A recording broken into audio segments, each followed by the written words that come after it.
Comenzamos una nueva unidad, en este caso la unidad 2 de lengua, que se titula Los sintagmas de la oración, profundizamos en los medios de comunicación de masas.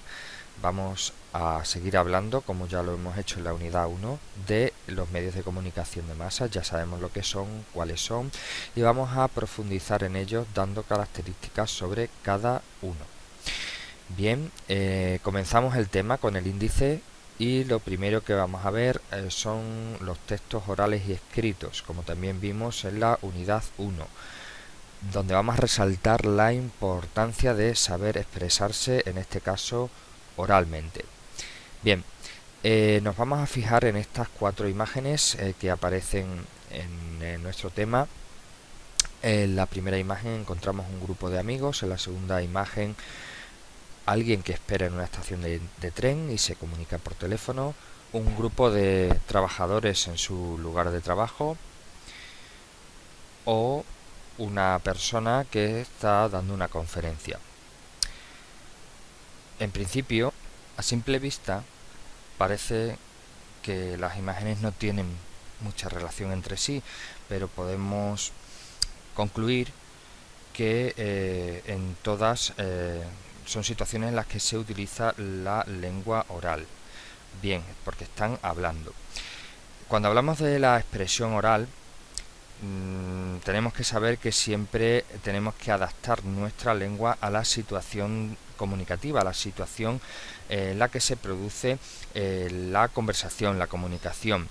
Es decir, adaptamos nuestro mensaje, lo que decimos, a la persona que nos escucha, dependiendo evidentemente de la situación. Entonces, cuando hablamos de la expresión oral, tenemos que decir que siempre es espontánea, puesto que no se suele planificar, a menos que sea una situación como la de la imagen de la derecha, que es una conferencia, que sería algo planificado, pero normalmente la expresión oral es espontánea, surge sin planificar, surge sin pensarlo prácticamente,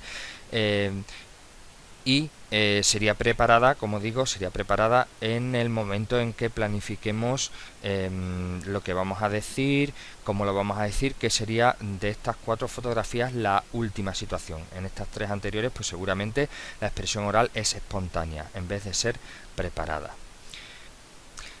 Dentro de la expresión oral tenemos una serie de características que tenemos que mantener. Por ejemplo, la primera, ser claros, que es igual que hablar con propiedad. Irónicamente, muchas veces utilizamos la expresión que le decimos a alguien: anda que te expresas como un libro abierto. Lo que queremos decir es precisamente lo contrario, que esta persona no habla con claridad. Entonces, hablar con propiedad es de comunicar nuestro mensaje para que se entienda, ser claros, no ambiguos, no indecisos, no hacer dudar a la persona con la que nos estamos comunicando. Bien, hablar con coherencia es ser precisos, ser concretos, ser exhaustivos, es decir, yo no puedo equivocar en una oración, en un mensaje, en realidades que no tengan sentido. Es decir, cuando hablo sin sentido, cuando en mis oraciones no tienen coherencia, no mantienen un sentido, estaría hablando sin coherencia. Por ejemplo, si yo digo: me he comprado 2 gotas de lluvia, pues seguramente esa oración no tenga ninguna coherencia, porque no estoy siendo preciso, no estoy siendo exacto, eso no existe, no es no estoy hablando con coherencia. A ver, de forma ficticia podía utilizar esa frase en un poema incluso, pero en la realidad no existe. Luego, la tercera característica sería hablar con lógica, con cohesión. ¿Qué es hablar con cohesión? Pues ordenar nuestras oraciones siguiendo una estructura. Yo no puedo empezar una oración diciendo, por ejemplo, un adverbio, después un verbo, el sujeto al final. Es decir, no puedo ordenar como yo quiera la oración. Yo no puedo empezar diciendo 2 comido vasos o 2 comido platos. Tendré que ordenar la oración con su sujeto, su verbo, complementos, etcétera. Tengo que ser cohesionado. Eso es hablar con lógica. Tenemos aquí una serie de ejemplos que vienen en el temario niño, él, vino, todos, con demás, los. Esto es lo que acabo de ejemplificar. Aquí no tendríamos cohesión, porque no estoy hablando con lógica, no estoy ordenando la oración. Cuando no hay coherencia es cuando hay irracionalidad, cuando no existe lo que yo estoy expresando, no soy preciso, he comprado 2 lunes en el supermercado, no existe, entonces no sería coherente, no tengo sentido. O fue un verano refrescante, no estoy hablando con propiedad. ¿Por qué? Porque el verano no es refrescante en sí. El verano es verano, los refrescantes son las actividades, ¿vale? Bien, cuando yo preparo una exposición oral, como una conferencia, una charla, tengo que planificarlo y tengo que tener en cuenta varias fases, normalmente 2. La fase preparatoria, en la que yo preparo esa charla, esa conferencia, y luego el momento de la exposición, que tengo que tener claras ciertas pautas. Bien, vamos a hablar de esas 2 fases en la exposición oral. Dentro de la fase preparatoria, que sería la columna de la izquierda, cuando yo haya elegido un tema o sepa de lo que voy a hablar, pues tengo que preparar la información sobre la que voy a hablar, ¿no? Tengo que documentarme, tengo que buscar esa información. Puedo ir a una biblioteca, puedo utilizar una biblioteca digital a través de internet, buscar los contenidos de ese tema, organizar mi esquema de lo que voy a tratar primero, lo que voy a tratar después.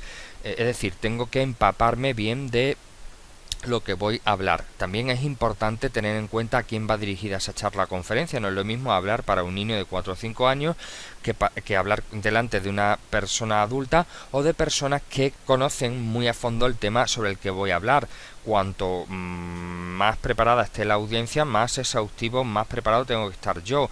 No es lo mismo hablar en una charla distendida, aunque me lo prepare, con personas que yo conozco, que sé que voy a estar más relajado, que con personas que no conozco. No es lo mismo hablar para 100 personas que hablar para 20 en una clase o una conferencia. Tenemos que distinguir siempre el contexto. El contexto son las circunstancias en las que se desarrolla la exposición. Tengo que, desde el inicio, cuando vaya a hacer una exposición, decir sobre lo que voy a hablar, cuáles son los objetivos que planteo, qué sería la presentación, la introducción de la charla, aparte de presentarme yo mismo si no me conocen, y mencionar el tema sobre el que voy a hablar. Bien, es muy importante cuando hacemos una exposición no solo basarnos en la voz, sino que hay que llegar también a la audiencia a través de otros medios, como puede ser medios tecnológicos. Es decir, si yo hago una presentación, un vídeo, tengo también gráficos, esto mediante un proyector lo puedo hacer, o si hay personas acompañándome que también van a intervenir. Todo esto lo tengo que preparar mediante un guión, en un esquema, para no olvidarme ciertos aspectos importantes. Entonces, eso sería todo dentro de la fase preparatoria. ¿Qué tenemos que tener en cuenta en la exposición, en lo que yo voy a decir en ese momento? Pues empezaré presentándome, si no me conocen, introduciré el tema y los objetivos sobre lo que voy a hablar, qué temas voy a tocar. Es muy importante controlar siempre el tono de voz. No puedo resultar monótono, es decir, no puedo siempre tener el mismo tono sin variación, porque entonces lo que voy a conseguir es aburrir al personal, y tampoco lo que voy a hacer es ir absolutamente deprisa diciendo todo así como si no se me entendiese, porque entonces no se enteraría nadie. Conectar con la mirada es muy importante. Si yo no miro a los ojos de la gente, es como si mirase a la pared, entonces tampoco me van a seguir. Y al hablar, los gestos también ayudan, porque con los gestos estamos expresando, reforzando lo que queremos decir en cada momento. Por eso no solo la voz ayuda, sino también todos estos aspectos que forman parte de la dicción, también forman parte de la comunicación no verbal. Se llama comunicación no verbal, puesto que no estoy utilizando palabras, gestos, mirada, posición, postura, etcétera. Bien, tengo que exponer las ideas con claridad, mi mensaje tiene que estar bien estructurado, mantener la atención, siempre mantener la atención mediante chistes, mediante una conversación amena, mediante ejemplos que sean interesantes para las personas que nos escuchan. tengo que repetir o debo repetir las ideas principales para que quede claro bien lo que yo quiero transmitir. Los ejemplos también son importantísimos para comprender nuestro mensaje. Y los medios, es decir, hemos dicho medios electrónicos como imágenes digitales, la exposición tiene que estar ayudada por presentaciones, vídeos, etcétera. El guión no lo puedo perder de vista para que no me vaya por las ramas, pero sobre todo también seré un buen conferenciante, un buen interlocutor si no dependo del guión, es decir, yo sé de lo que tengo que hablar en cada momento y si me pierdo pues miro un momento, pero no estar dependiendo constantemente del guión.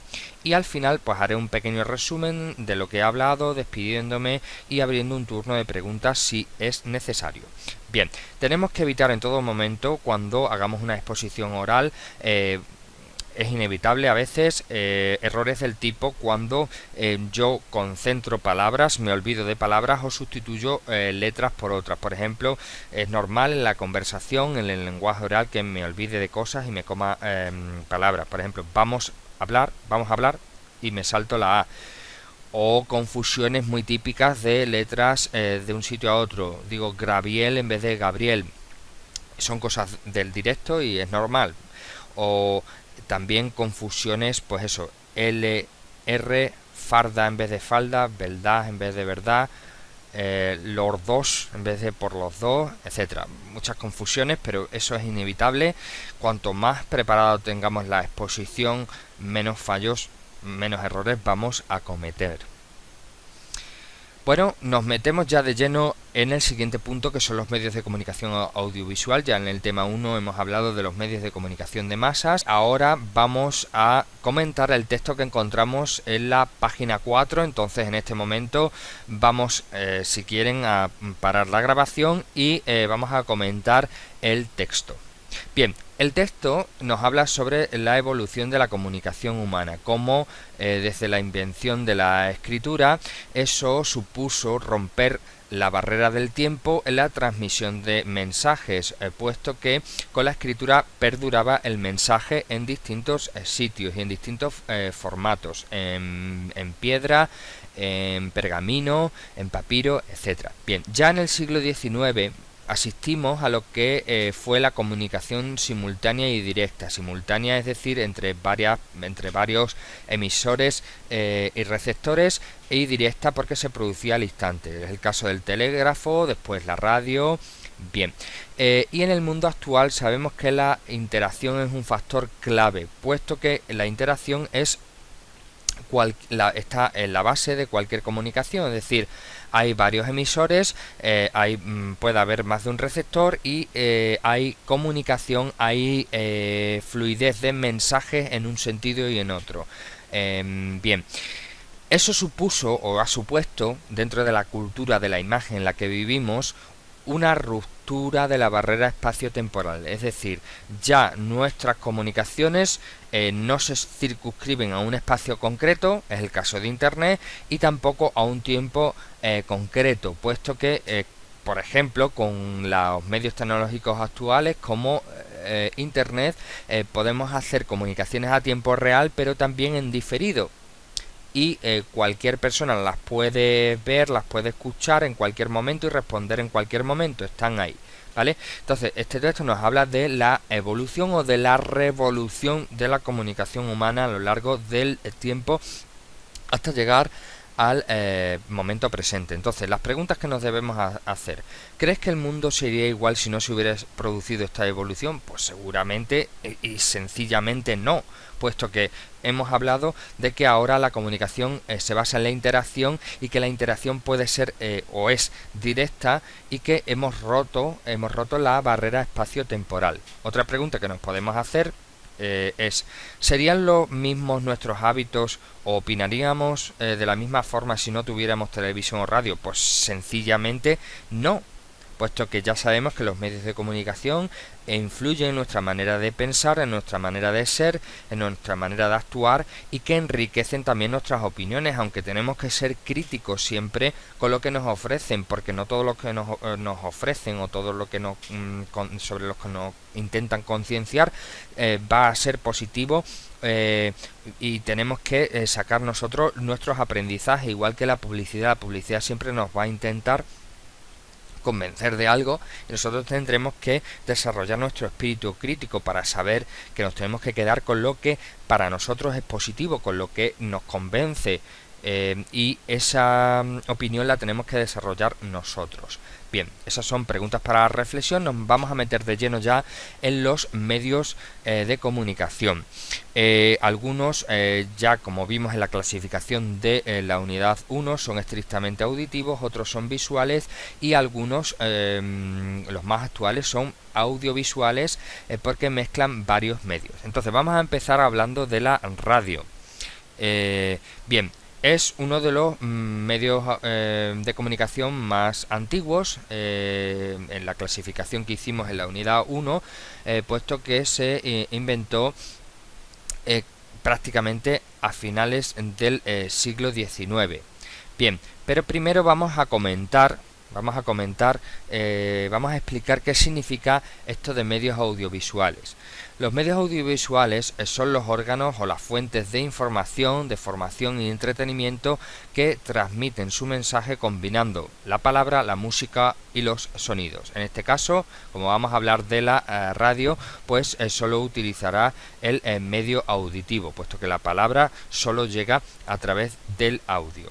Es un formato que solo tiene esa opción. Bien, a finales justo del siglo XIX, en 1899, el inventor de la radio, Marconi, consiguió la primera comunicación sin cables, mediante ondas, entre Inglaterra y Francia, y posteriormente con Estados Unidos, en 1901. Bien, ¿qué es lo que se hace con la radio? Pues en la radio lo que permite es crear imágenes en nuestra mente a través de los sonidos, a través de la palabra. ¿Cuáles son los dos formatos que más se utilizan, son más importantes en la radio? Pues sobre todo la entrevista, donde hay un locutor que formula preguntas a otra persona o a varias personas, y la tertulia, que es una especie de debate en el que hablan varias personas sobre aportando opiniones sobre un tema concreto. Entonces esos dos formatos son los más usuales en la radio. ¿Qué funciones tiene la radio? Pues informar cuando damos noticias, formar cuando explicamos, cuando hablamos sobre un tema que interesa a los oyentes, y entretener porque también hay secciones de humor. También podemos utilizar la radio pues para divertir, retransmisiones de eventos deportivos, etcétera.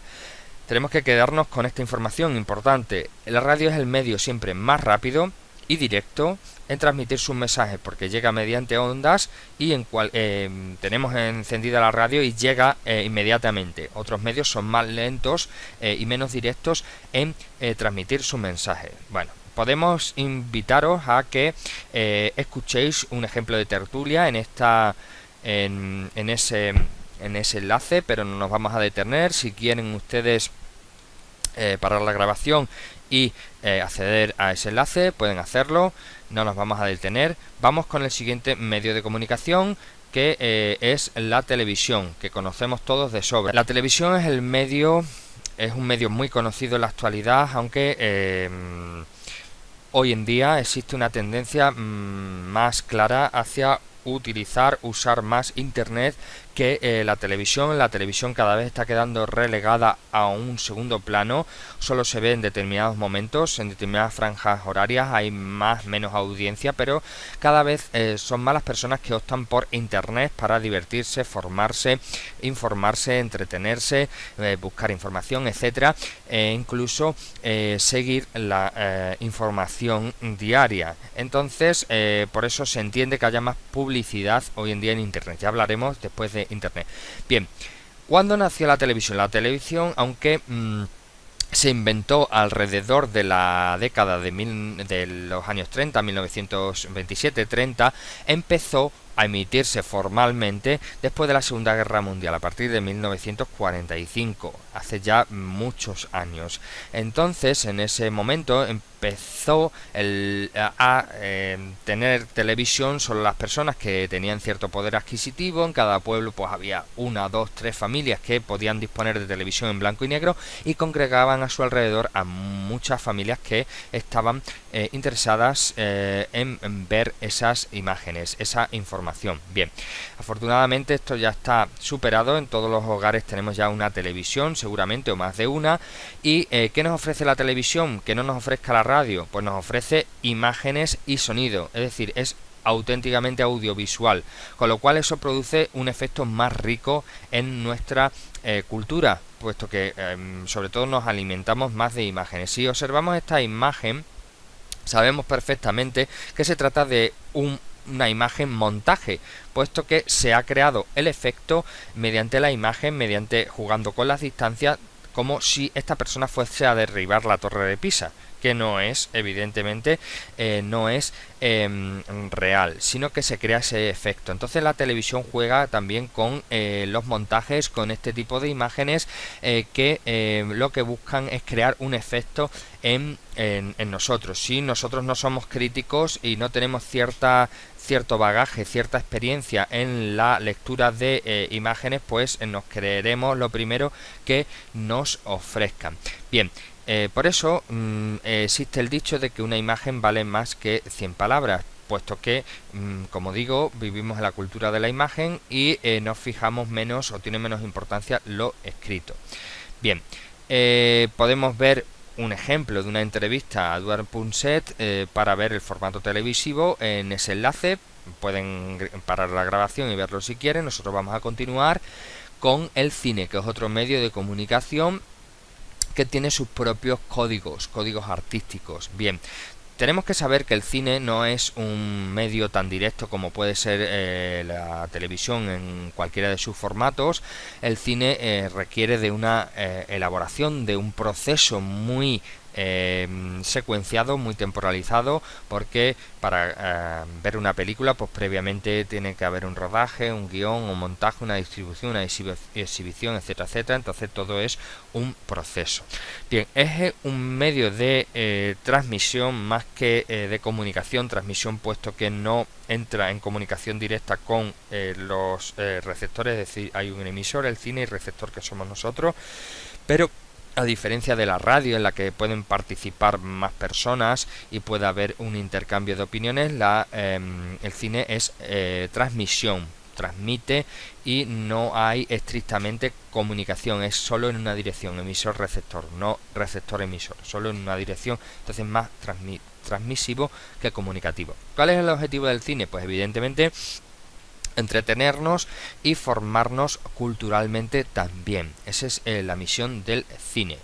Podemos ver muchos ejemplos en el enlace que les proponemos. Podemos encontrar una serie de cortos, les recomiendo que vean ese, si quieren pueden parar la grabación y verlo y comprobar cómo el cine pues entretiene, nos forma y también utiliza sus propios códigos, como si fuese una novela, como si fuese un libro, nos atrapa, nos intenta seducir y nos convierte también a veces en protagonistas de esa narración.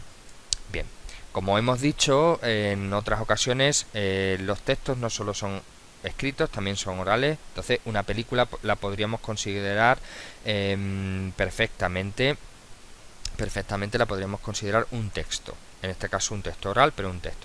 Bien, entramos ya en la última parte de esta grabación, los sistemas multimedia e internet. ¿Qué son los sistemas multimedia? Son todos los dispositivos que encontramos hoy en día que combinan varios medios. Por ejemplo, canales auditivos, canales visuales, canales interactivos, canales de imagen, de texto, etcétera. Bien, es el caso de los CDs, DVDs, CD-ROM, que esa tecnología cada vez está quedando más obsoleta. Hablamos hoy en día de las tablets, ebooks, videojuegos, teléfonos móviles, etcétera. Bien, o la propia web también, como vamos a ver después. ¿Cuál es la principal característica de los sistemas multimedia? La interactividad. ¿Qué es la interactividad? Que el propio receptor, el propio usuario puede controlar en todo momento hacia dónde quiere ir, qué es lo que quiere ver, qué es lo que quiere escuchar, si lo quiere en ese momento escuchar de nuevo, quiere adelantarlo, en qué momento lo quiere ver, lo quiere escuchar, etcétera. Es decir, esa es la principal característica de los sistemas multimedia, la interactividad con los formatos anteriores, es decir, la televisión. No hablamos de Smart TV, sino la televisión tradicional, un libro o, por ejemplo, la radio. No podemos hacer eso. Ahora con los podcasts sí podríamos hacerlo, que es un sistema multimedia, pero antes no. Cuando teníamos las clásicas cintas de radiocassette que metíamos en un reproductor, solo podríamos escuchar todo de forma analógica, es decir, de principio a fin. Podíamos rebobinar, podíamos ir hacia adelante, pero no podíamos controlar del todo lo que queríamos escuchar en ese momento. La interactividad nos permite hacerlo eso de forma digital. ¿Qué es Internet? Internet es la red de redes. ¿Cuándo empezó? Pues empezó allá por 1969, creada por el Departamento de Seguridad de Estados Unidos. ¿Por qué? Porque buscaba pues un control sistemático ya de una manera digital, pero no fue hasta la década de los 90 cuando eso se extendió y cada vez más personas pudieron acceder a Internet de una forma básica y sobre todo condicionada también por la cuestión económica. Hoy en día el acceso a Internet es casi, por decirlo de alguna forma, gratuito en algunas zonas, pues como bibliotecas municipales, centros de estudios, centros cívicos, casas de la cultura, etcétera. Pues podemos encontrar redes gratuitas para los usuarios. Internet pues cada vez está más presente en nuestras vidas, es un sistema global de comunicación. Sabemos que hoy en día existe la web 2.0, que es la web inteligente, es decir, una red de redes en la que podemos nosotros participar como usuarios, podemos comentar, podemos utilizar sistemas multimedia que nosotros podemos crear, podemos editar. Ya no hay una persona o un ente que emite, que transmite, sino que hay una fluidez de comunicación entre los usuarios en cualquier momento, en todo momento. Las redes, las fuentes RSS que comunican los blogs o cualquier página nos actualiza información al instante, podemos consultarla. También Internet funciona con lo que se llama hipertextos, que son los enlaces, es decir, cualquier palabra, cualquier párrafo, cualquier imagen, cualquier expresión, lo que queramos puede estar redireccionándonos a su vez a otra palabra, a otro texto, a otra imagen. Es lo que se conoce en Internet como hipertexto. Por eso es la red de redes, porque todo está enlazado, todo está enredado. Bien, el correo electrónico también lo encontramos en Internet, muy necesario hoy en día, o chat, o también los foros, como utilizamos nosotros para nuestras comunicaciones en este curso semipresencial. Bien, con esto hemos terminado este apartado. El siguiente que veremos en el próximo vídeo, hablaremos específicamente de la prensa. Bien, sigan estudiando, sigan practicando, hagan los ejercicios, sigan el foro y no dejen de ver los vídeos.